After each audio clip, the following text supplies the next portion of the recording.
इंदौर में भाजपा राष्ट्रीय महासचिव कैलाश विजयवर्गीय ने जनसंघ के संस्थापक डॉक्टर श्यामा प्रसाद मुखर्जी को पुष्पांजलि अर्पित करते हुए कहा कि श्यामा प्रसाद मुखर्जी के बंग बचाओ आंदोलन के कारण आज बंगाल बचा हुआ है। आज के दिन बंगाल में उन्हें याद करना चाहिए, लेकिन दुर्भाग्य है कि उन्हें वहां याद नहीं किया गया। वहीं मध्य प्रदेश में कांग्रेस द्वारा पेट्रोल डीजल मूल्य वृद्धि के खिलाफ किए जाने वाले विरोध प्रदर्शन पर कहा कि इस समय कांग्रेस नेता फिलहाल फ्री हैं, उनके पास कोई काम नहीं है, ऐसे में वो विरोध प्रदर्शन ही करेंगे।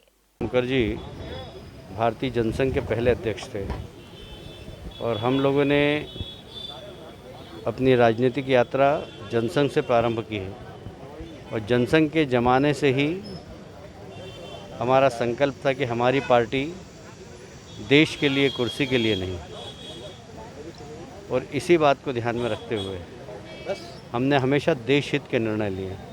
वोट की चिंता नहीं की, कुर्सी की चिंता नहीं की, और इसका सीधा जीता जागता उदाहरण है कि इस देश से धारा 370 समाप्त होना, इस देश से सीए कानून लागू होना, इस देश में 3 तलाक समाप्त करना, ये सब कदम जो कड़े कदम माननीय मोदी जी ने उठाए हैं, ये देश की एकता के लिए, देश की मजबूती के लिए, वोट की राजनीति के लिए नहीं है।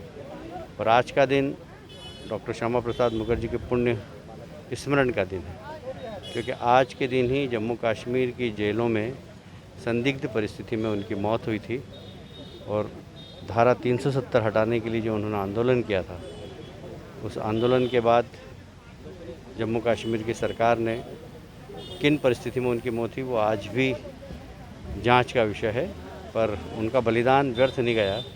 ये हमारे लिए बहुत गर्व की बात है। हमारे देश के प्रधानमंत्री और गृह मंत्री माननीय नरेंद्र मोदी और अमित शाह जी ने जिस चतुराई के साथ इस देश से धारा 370 हटाई है जम्मू कश्मीर से, उससे सारी दुनिया में उनकी प्रशंसा हुई है और मैं समझता हूँ लोगों का आत्मविश्वास भी बढ़ा है। तो आज का दिन भारतीय जनता पार्टी के लिए बहुत ही महत्वपूर्ण है।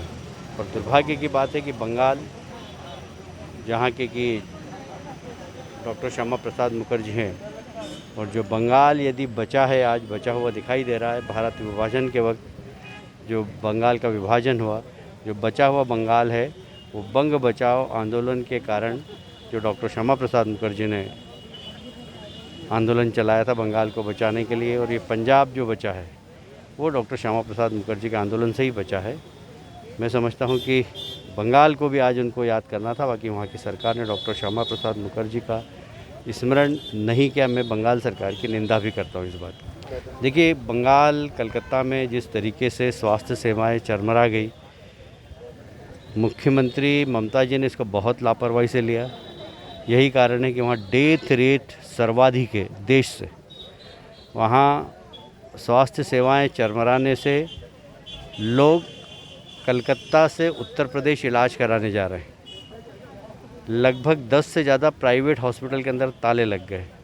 पैरा मेडिकल स्टाफ को सुरक्षा नहीं होने से बहुत सारी नर्सेस नौकरी छोड़कर चली गई। तो वहाँ बहुत बुरे हालत हैं। जब स्थिति इतनी ज़्यादा बिगड़ गई, तब ममता जी को लगा कि अब कुछ करना चाहिए, तो आज उन्होंने सर्वदलीय बैठक बुलाई है। देर से आई, दुरुस्त आई हैं। मैं समझता हूँ कि इसके बाद सब लोगों के साथ बैठकर किस प्रकार कोरोना से हम निपटें बंगाल के अंदर, उसके ऊपर ईमानदारी से कार्य योजना बनाएंगे, तो बंगाल में जो मौत का तांडव चल रहा है वो बंद हो जाएगा। देखिए, अब कांग्रेस तो फुर्सत में है, कांग्रेस के नेता फुर्सत में हैं, उल्टे सीधे बयानबाजी भी करते हैं। करेंगे आंदोलन, उससे क्या फ़र्क पड़ता है। खबर मध्य प्रदेश के लिए इंदौर से निखिलेश सोलंकी की रिपोर्ट।